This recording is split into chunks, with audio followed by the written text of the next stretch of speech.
Tunapoishi katika ulimwengu huu, malengo yetu ni kufanikiwa katika maisha pamoja na kuishi kwa furaha katika ulimwengu wa Mwenyezi Mungu. Lakini aina ya watu ambao wanatuzunguka wanaweza wakawa ni sababu ya sisi kufanikiwa ama kushindwa kufanikiwa, kuishi kwa furaha ama kushindwa kuishi kwa furaha. Katika video hii nitakwenda kukuambia aina ya binadamu ambao unatakiwa kuwaweka mbali na maisha yako ili uwe mwanadamu mwenye mafanikio na furaha katika maisha yako. Kama na wewe ni moja kati ya watu wanaotamani kujifunza kuhusiana na mambo haya, basi video hii imetengenezwa mahususi kwa ajili yako ili uendelee kujifunza mambo mbalimbali kupitia video zetu. Jiunge nasi kwa kusubscribe katika chaneli hii ya Fafanuo Media. Hapo utakuwa wa kwanza kupata video zetu pindi tunapoziweka kwenye chaneli hii. Hautajutia MB zako, kwani mara zote tunajitahidi kuwa bora zaidi ya jana. Asante, enjoy. Wafuatao ni binadamu ambao unatakiwa kuwaweka mbali na maisha yako ili uwe mwanadamu mwenye mafanikio na furaha katika maisha yako. Namba 1, binadamu wenye wivu dhidi ya mafanikio ya binadamu wengine. Katika dunia yetu, wapo baadhi ya wanadamu ambao hawapendi kuona binadamu wengine wakifanikiwa. Hawa ni binadamu ambao mara nyingi unapofanya jambo zuri hawawezi kukupongeza. Mara nyingi hata katika jambo zuri wao wanaweza kuangalia kasoro katika jambo hilo. Hawa ni watu ambao hata inapotokea umepata mafanikio, wataonesha chuki za waziwazi katika mafanikio ambayo umeyapata. Wanaweza wasikueleze namna gani ambavyo wanachukia mafanikio yako, lakini kupitia aina ya mazungumzo ambayo wanayatamka katika vinywa vyao, unaweza ukajua hao ni watu ambao hawafurahii mafanikio yako.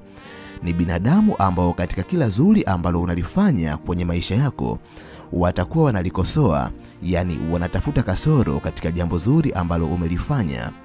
Ni binadamu ambao utakapofanya makosa watazungumza, lakini utakapofanya mazuri hawatazungumza. Amini usiamini, hawa ni binadamu ambao unatakiwa kuwaweka mbali na maisha yako, kwani ni watu ambao wanaweza wakawa wanacheka na wewe usoni, lakini mioyo yao imetawaliwa na chuki dhidi ya mafanikio ambayo unayapata. Kwa sababu hiyo, wanaweza wakajikuta wanaingia kwenye vita ya kupambana na wewe bila wewe mwenyewe kujua, ili wakuangushe katika mafanikio ambayo unayapata katika maisha yako, na lengo lao ni kuhakikisha unapata anguko la kiuchumi kwenye maisha yako ili ufanane nao ama uwe chini kuliko wao. Namba 2, binadamu wenye uthubutu wa kuzungumza mabaya yako kwa binadamu wengine. Miongoni mwa mambo ambayo mimi na wewe hatuwezi kuyakataa ni kuwa kila mwanadamu ana pande mbili za maisha. Ana mazuri yake na ana mabaya yake. Mara nyingi mazuri ya mwanadamu yanatoka katika uimara wa mwanadamu, lakini mabaya ya mwanadamu yanatoka katika udhaifu na mapungufu ya mwanadamu, kwa sababu hakuna mwanadamu aliyekamilika chini ya jua. Kuna baadhi ya mambo ambayo yanaweza kukutokea ama unaweza kuyafanya kutokana na udhaifu na mapungufu uliokuwa nayo, na ni mambo ambayo usingependa watu waweze kuyajua. Lakini inawezekana kwa sababu unamuamini na kumpenda rafiki yako, unamchukulia kama ndugu yako wa karibu, unajikuta unamueleza kila kitu ambacho kinakuhusu. Unafanya hivyo kwa sababu unamuamini na kuamini yeye anaweza kuwa msiri wako. Badala ya kutunza siri hiyo, anaenda kuwaeleza watu wengine kuhusu udhaifu na mapungufu yako, yani kwa kifupi anakwenda kukusema vibaya kwa watu wengine. Pamoja na kuwa unampenda, ni vema ukakubali kumweka mbali na maisha yako, kwa sababu huyu si rafiki ambaye anakufaa, kwani udhaifu uliokuwa nao ambao anakwenda kuutangaza kwa watu wengine wanaweza wakautumia udhaifu huo kuingiza kwenye mitego, na mwisho wa siku wakaweza kukunasa na ukawa miongoni mwa wanadamu ambao wamepitia maanguko makubwa katika maisha yao. Rafiki huyu hafai. Namba 3, binadamu anayeweza kukushuhudia uongo kwa watu wengine. Kumshuhudia mtu uongo ni kuongea vitu ambavyo vinamhusu mtu fulani hali ya kuwa vitu hivyo hakuvitenda mtu huyo, yani kumsemea katika vitu ambavyo ni vya uongo. Lengo kubwa la binadamu wanaopenda kuwanenea binadamu wengine uongo ni kuwachafua na kuzishusha thamani zao kwa watu wengine. Mara nyingi mwanadamu ambaye anakunenea uongo anataka kuivunja imani katika mioyo ya watu waliokuwa wanakuamini. Anataka kutengeneza chuki katika mioyo ya watu waliokuwa wanakupenda. Anataka uwe mwanadamu ambaye unadharauliwa kwa watu ambao walikuwa wanakuheshimu. Huyu ni mtu ambaye unatakiwa kumweka mbali na maisha yako, haijalishi ni rafiki ambaye unadhani unamhitaji kwa kiwango gani, kwa sababu atakwenda kukuharibia kwa binadamu ambao pengine wangeweza kuwa msaada wako katika nyakati ambazo ulikuwa unapitia katika shida. Hivyo, huyu si mwanadamu unayetakiwa kumwamini katika maisha yako. Ni vema ukamweka mbali na maisha yako. Kundi la 4 la binadamu ni binadamu wanaokutumia, lakini wao hawakubali kutumika katika maisha yako. Mwanadamu anayejua thamani ya utu anajua maisha yana pande mbili. Kuna wakati anatakiwa kugeuka na kuwa msaada kwako, lakini kuna wakati wewe unatakiwa kugeuka na kuwa msaada kwake. Lakini asilimia kubwa ya binadamu ambao hautakiwi kuruhusu ukaribu nao, hawa ni watu ambao mara nyingi watapenda kukutumia katika mambo yao, lakini wewe utakapowahitaji katika mambo yako, hawatakubali kujitoa na kuja kusaidiana na wewe katika vitu ambavyo unahitaji ukaribu nao. Ni binadamu ambao faida yako wataiona katika maisha yao pale tu watakapohitaji kitu ambacho wanajua wewe unaweza kuwa na suluhisho lao katika maisha yao. Lakini pale watakapohisi wewe unahitaji msaada kutoka kwao, ni watu ambao watakaa mbali na wewe, wala hawawezi kurudisha fadhila za yale ambayo unawatendea. Hawa ni binadamu ambao unatakiwa kuwaweka mbali na maisha yako. Namba 5, binadamu wanaofurahia anguko lako. Wapo baadhi ya binadamu ambao wanafurahia pindi unapopiga hatua katika maisha yako, na mara nyingi binadamu hawa unaweza kuwagundua kwa kutazama vitendo vyao, kwani wataonesha furaha kutoka moyoni kabisa.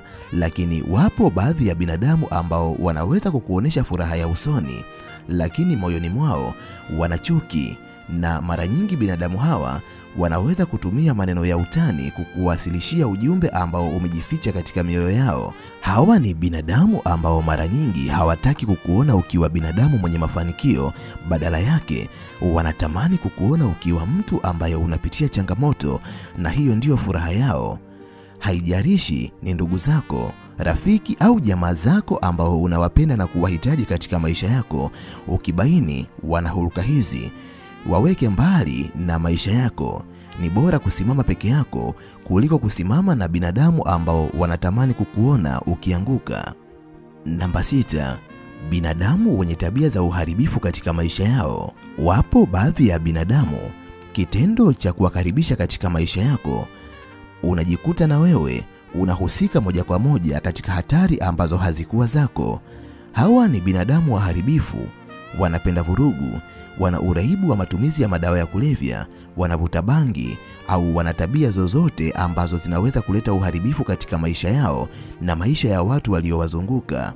Hawa ni binadamu ambao unatakiwa kuwaweka mbali na maisha yako ili uwe mwanadamu mwenye mafanikio na furaha, kwa sababu mara nyingi utajikuta ukiwajibika katika tabia ambazo si zako, hasa zile za uharibifu.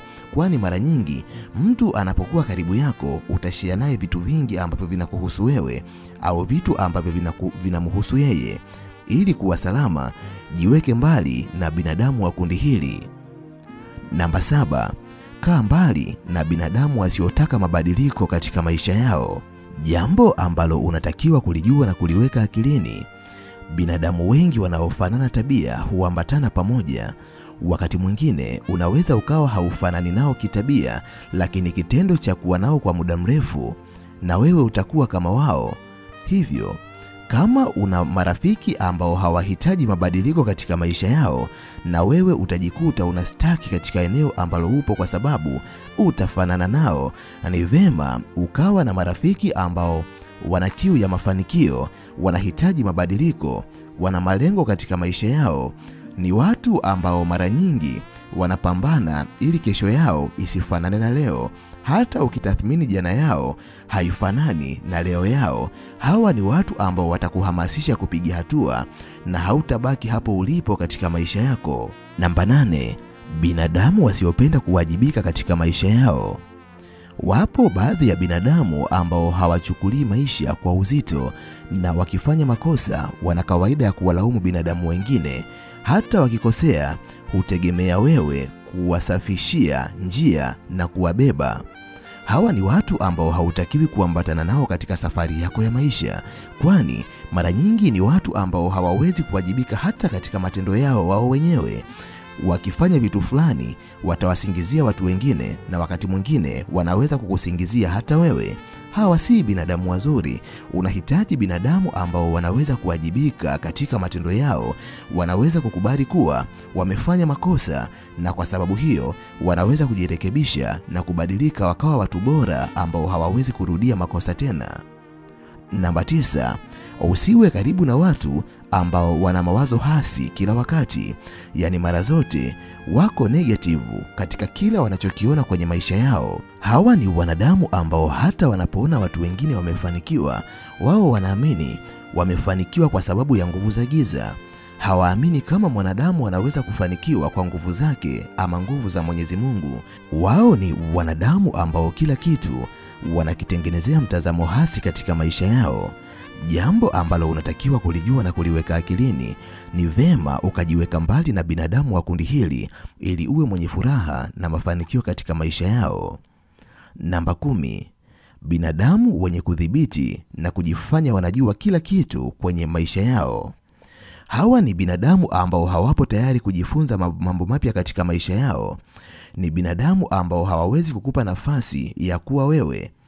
Wanataka ufanye wanavyotaka wao, lakini hawawezi kufanya unavyotaka wewe. Mara nyingi hujifanya wanafahamu sana na kukufanya uhisi huna akili ama uwezo katika chochote kwenye maisha yako. Hawa ni binadamu ambao unatakiwa kuwaweka mbali na maisha yako kama unatamani kuwa binadamu mwenye furaha na mafanikio katika maisha yako. Mimi kwa leo naomba niishie hapa. Ninahitimisha nikiamini kuna jambo kubwa ambalo umejifunza kupitia video hii. Nikutakie wakati mwema, na nimalize kwa kusema nawapenda sana sana zaidi ya sana. Asante, bye. Tukutane tena katika video ijayo.